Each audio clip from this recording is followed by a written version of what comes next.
ദാരുകൻ ദ്വാരാവതിക്കകത്തു ചെന്നു വൃത്താന്തങ്ങൾ അറിയിച്ച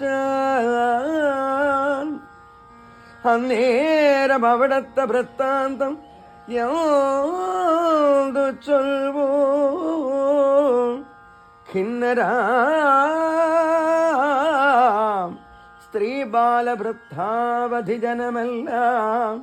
ചെന്നു തന്നുടെ ഹതരായവർ തമ്മെ കണ്ടു വന്ന ദുഃഖത്താൽ